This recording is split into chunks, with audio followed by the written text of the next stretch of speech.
बिस्मिल्लाहिर्रहमानिर्रहीम। अस्सलाम वालेकुम नाज़रीन, आप यूट्यूब चैनल देख रहे हैं। मैं इमरान खान हूँ। सबसे पहले तो पाकिस्तान में इमरान खान साहब की आज फिर मुलाकात नहीं करवाई गई। कई महीने हो गए और पाकिस्तान का सबसे बड़ा लीडर है। ना मुल्क में कोई आइन है और ना कोई कानून है। इमरान खान साहब की आंख के साथ खिलवाड़ किया गया, उनकी सेहत के साथ खिलवाड़ किया गया। उन्हें क्या हुआ उनकी फैमिली को बिल्कुल नहीं बताया गया। अदालतें बिल्कुल बेबस हैं, पाकिस्तान तहरीक इंसाफ बेबस है और पाकिस्तान का सबसे मकबूल लीडर पाकिस्तान के मिलिट्री रजीम ने इस वक्त जेल के अंदर डाला हुआ है। और ना सिर्फ जेल में डाला हुआ है बल्कि बैरूनी दुनिया से उसका राब्ता मुकम्मल तौर पे काट दिया है। वजह क्या है कि वो शख्स घुटने नहीं टेक रहा। वो शख्स ये नहीं कहता कि मैं हार मानता हूं, मैं कोई डील करता हूं। तो वो घुटने नहीं टेक रहा पाकिस्तान के मिलिट्री रिजीम के सामने, जिसके सामने माजी में तकरीबन तमाम सियासतदान बारी बारी घुटने टेक चुके हैं। या तो इन्होंने मार दिया या सरेंडर करवा लिया, लेकिन इमरान खान साहब ये नहीं कर रहे। अब एक आंख ज़ाया होने का दावा जो है वो हुकूमती ज़राए ने खुद किया है। बराह रास्त तो कोई इन्फॉर्मेशन इमरान खान साहब के हवाले से है नहीं। इमरान खान साहब के बच्चों ने वीज़े अप्लाई किए, जमैमा खान ने इसके ऊपर ट्वीट करके भी बताया, लेकिन जो एक आधे हफ्ते में वीज़ा मिल जाता है वो कई महीने गुजर गए हैं, लेकिन इमरान खान साहब के दोनों बेटों को वीज़े नहीं मिल रहे और उनकी मुलाकात इमरान खान साहब से नहीं होने दी जा रही। जो कैदियों वाले हुकूक हैं वो भी साबिक वज़ीर आज़म को अभी तक हासिल नहीं है। बल्कि एक नया काम कर रही है पाकिस्तान की एस्टेब्लिशमेंट। एक मरतबा फिर पाकिस्तान में माहौल बना रही है और इस तरह की खबरें फैला रही है। कुछ सोर्सेज ने मेरे तक पहुंचाई, कुछ ने और लोगों तक पहुंचाई, लेकिन एस्टेब्लिशमेंट की क्रेडिबिलिटी बिल्कुल ज़ीरो हो चुकी है। उनकी बात पे अब कोई भरोसा ही नहीं करता, कोई उनका सौदा खरीदता ही नहीं है। वो ये कहते हैं जनाब हम पीछे हटना चाहते हैं, हम ये चाह रहे हैं कि जनाब पाकिस्तान में फिर इलेक्शन हो जाए, हालात नॉर्मलाइज हो जाएं, हम तो चीज़ें ठीक करना चाहते हैं। ये इस किस्म की बहुत सारी बातें माजी में भी करते रहे हैं, लेकिन अब इनके पास पीछे हटने का इम्कान कोई नहीं है। इन्हें खुद जब ये पीछे हटेंगे तो सब खत्म हो जाएगा इनके लिए, ये इन्हें दिखाई दे रहा है। पाकिस्तान की अवाम अब कभी भी पाकिस्तान की एस्टेब्लिशमेंट को तस्लीम नहीं करेगी। ये सिर्फ टाइम निकालने की कोशिश कर रहे हैं और यही टोला मुसल्लत रहेगा। इसका सबूत ये है महंगी गाड़ियां, महंगे जहाज और जितनी चीज़ें ये अपनी अयाशी के लिए ले रहे हैं, ये कोई आने वाले हुक्मरानों को थोड़ी देने जा रहे हैं। ये सब जानते हैं, मौजूदा हुकूमत, एस्टेब्लिशमेंट, मिलिट्री रिजीम, ये सब जानते हैं कि इन्होंने किस तरीके से इस इक्तदार को लंबा खींचना है। अवाम सिर्फ इस इक्तदार को छीन सकती है, इनसे अपना हक छीन सकती है। ये बड़े आराम से हक वापस नहीं करेंगे, सवाल ही पैदा नहीं होता। एआरवाई ने एक खबर इसी हवाले से उससे खबर भी दिलवाई गई एआरवाई की जानिब से कि जनाब कोई अलीमा खान ने और सुहेल अफरीदी ने मिलकर एस्टेब्लिशमेंट के बंदों के साथ कोई राब्ते रूबते किए हैं और इस किस्म की कोई खबर दिलवाई गई जनाब के वहाँ पे कुछ चीज़ें तय हो गई हैं और कोई मुलाकातें बंद करवाई गई हैं जानबूझकर। तो ये मैंने दोनों सोर्सेज से बात की, मेरी सुहेल अफरीदी साइड से भी बात हुई, अलीमा खानम, तो दोनों तरफ से मुझे जो खबर मिली कि हमारी तो मुलाकात ही नहीं हुई, आपस में मुलाकात नहीं हुई। सुप्रीम कोर्ट में आखिरी मुलाकात हुई थी, तो उसके बाद से लेकर अब तक हम कहाँ मिले, किसको मिले, ये तो कहानी है। और कहानी सुनाने वालों ने, यानी जर्नलिस्ट की ये ड्यूटी होती है ना कि वो दूसरी तरफ से पूछ ले, जी आप भी बता दें। अब अलीमा खानम तो सबकी एक्सेस में है और सुहेल अफरीदी भी सबकी एक्सेस में है। ये कुछ शरीफ खानदान तो है नहीं जिससे आप पूछेंगे जनाब ये तैयारा कौन लेकर गया, कितने बजे लेकर गया, तैयारे का रिकॉर्ड दे दें, तो वो मामला छुपा लेंगे, वो बात ही नहीं करेंगे। फिर ऑफ द रिकॉर्ड वो कह रहे हैं जनाब कि वो मरियम सफदर का बेटा लाहौर में ही है। फिर बाद में जब कहा गया जनाब सबूत दें उसका, कोई तो वो सबूत भी कोई नहीं है। फिर जब तक कि वो जहाज़ वापस नहीं पहुंच गया तब तक इनका मुंह बंद था, ये बात ही नहीं कर रहे थे। फिर जहाज़ उजलत में जब वापस आया तो फिर बताया गया जनाब ये तो बेटा है, ये सामने आ गया, तस्वीर आ गई।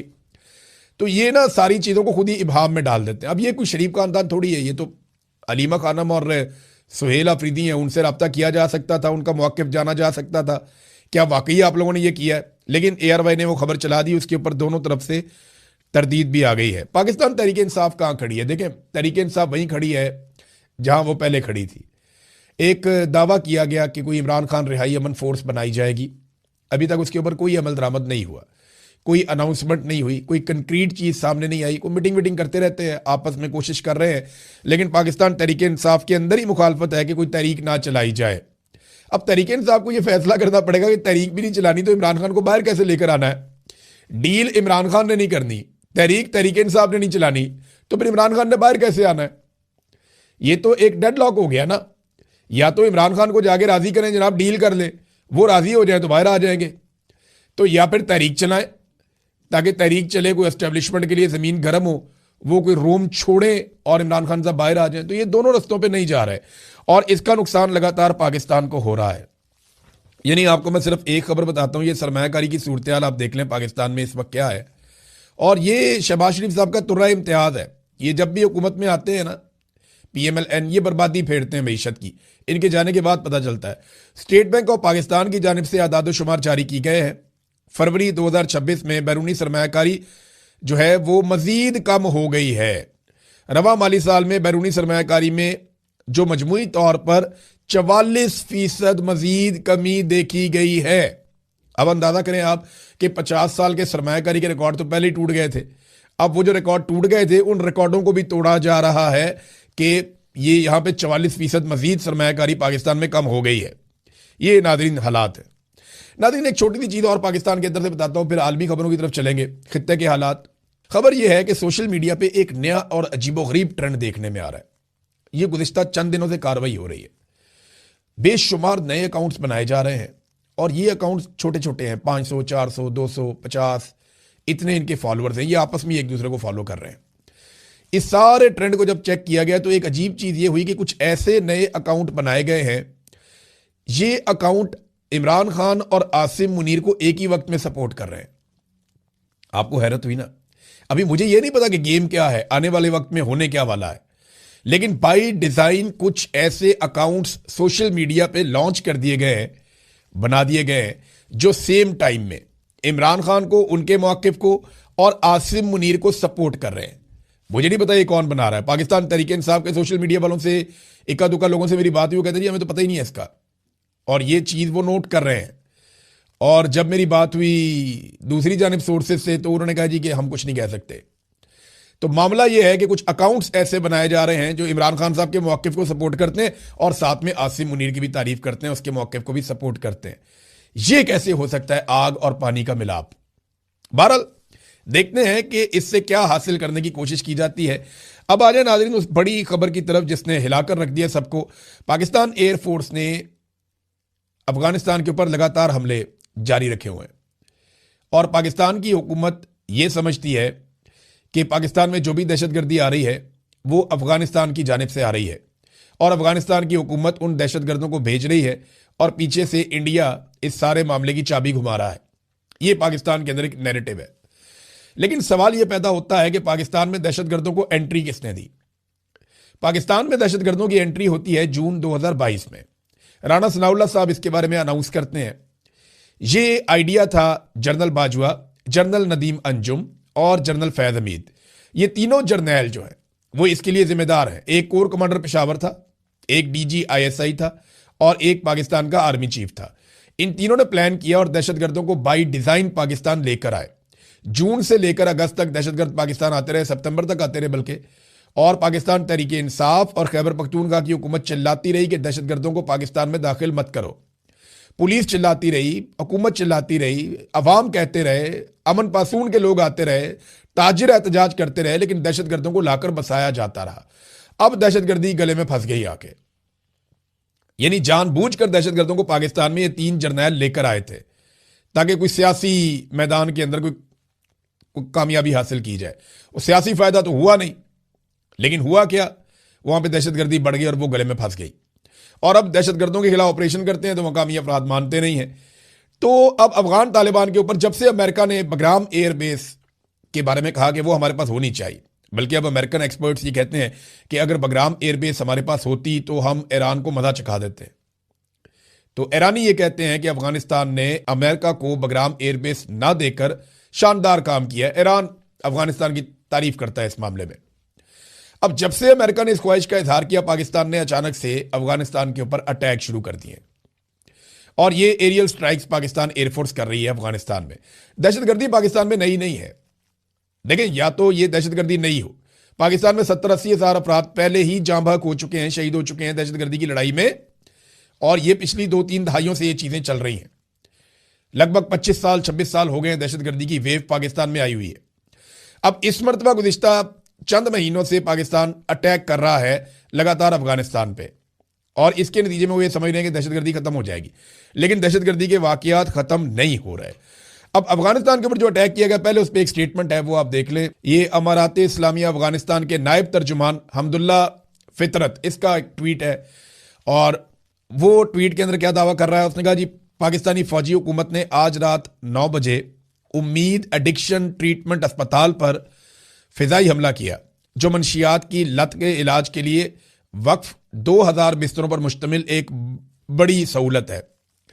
इस हमले के नतीजे में अस्पताल के बड़े हिस्से तबाह हो गए हैं और बड़ी तादाद में जानी नुकसान के शदीद खदशात पाए जाते हैं।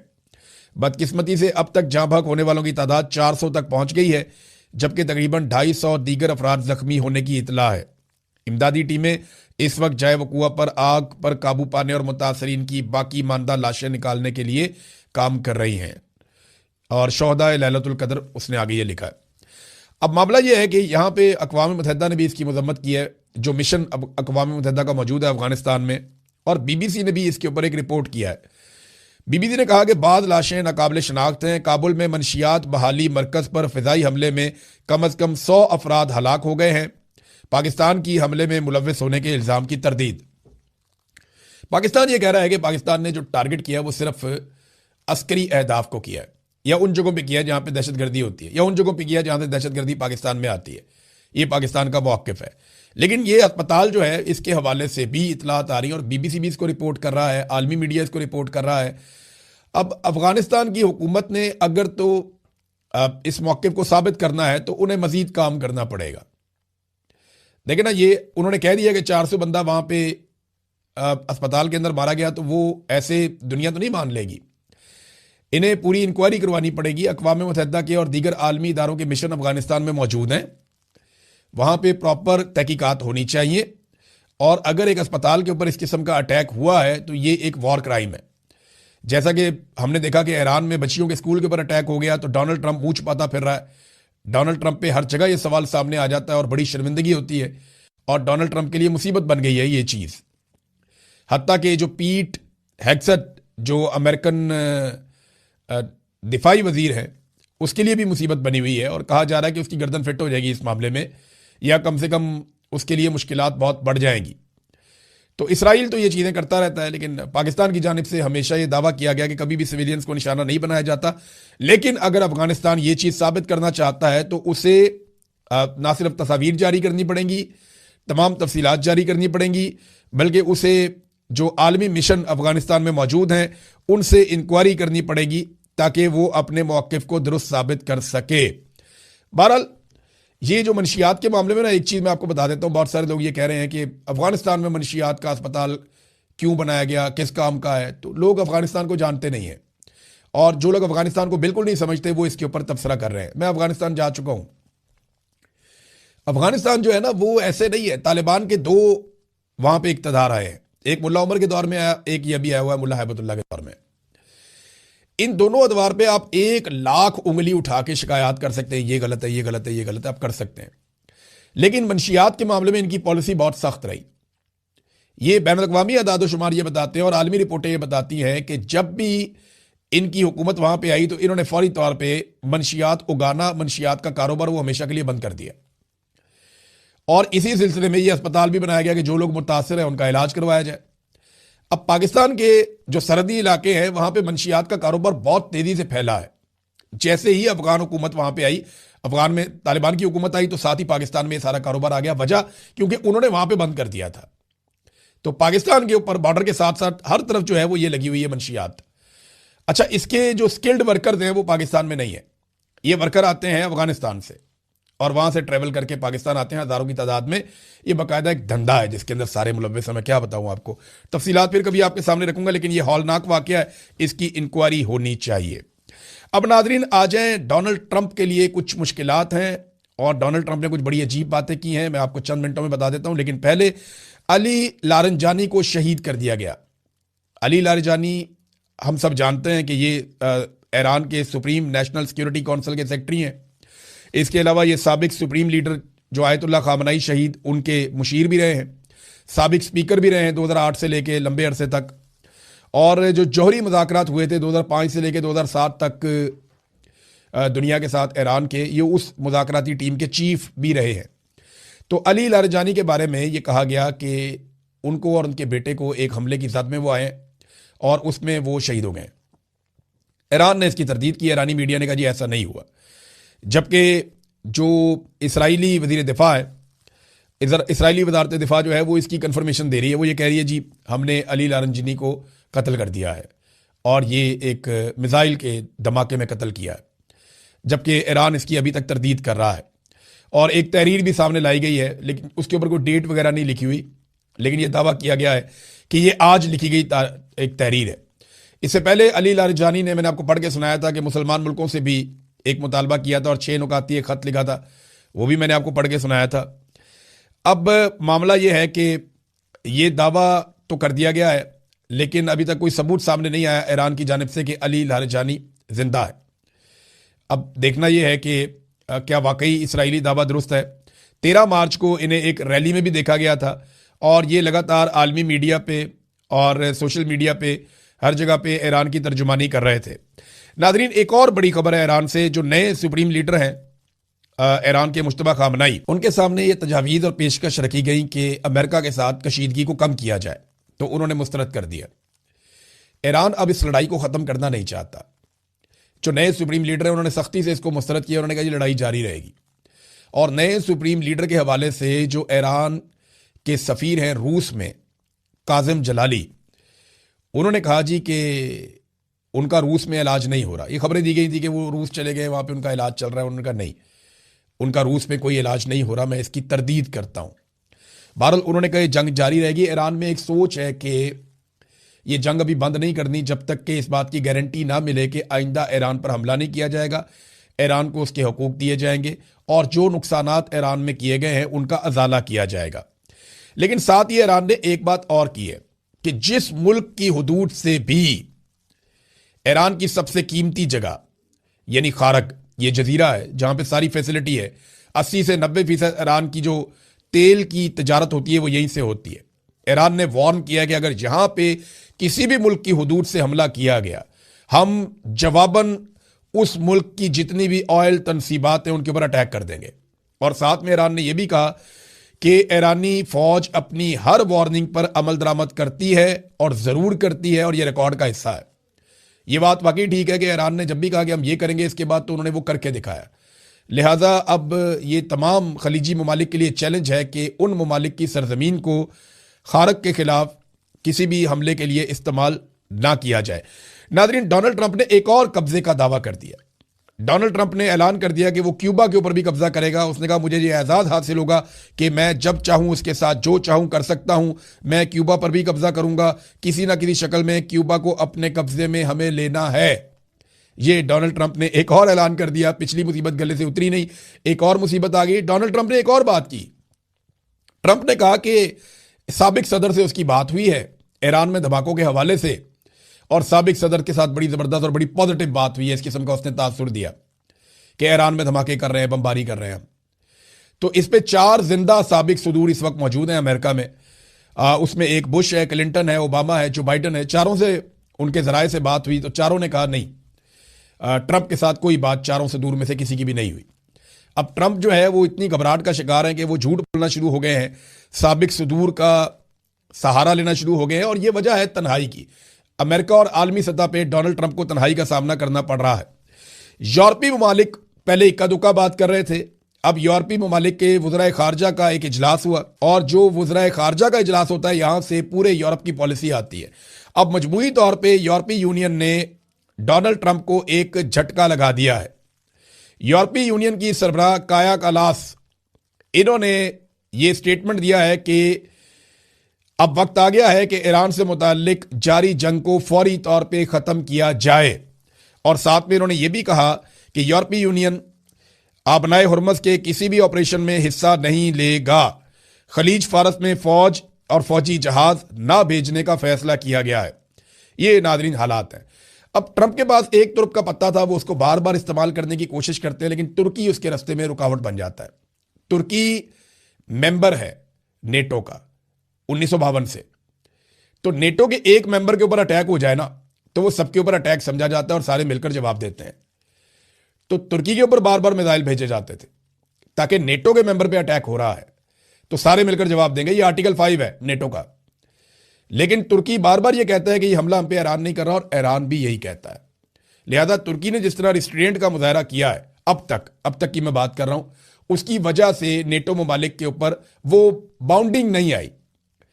यानी जो हमला किया है वो नेटो के ममालिक पे नहीं किया ईरान ने अभी तक, और तुर्की एक मुल्क है वहां पे करीब में, और उसको निशाना बनाया जाता है बार बार, और ये कोशिश की जाती है कि उसके जरिए से लड़ाई में सबको उतारा जाए, तो वो भी अभी तक कामयाब नहीं हुआ। आर्टिकल 5 को इन्वोक करने की कोशिश की जाती है।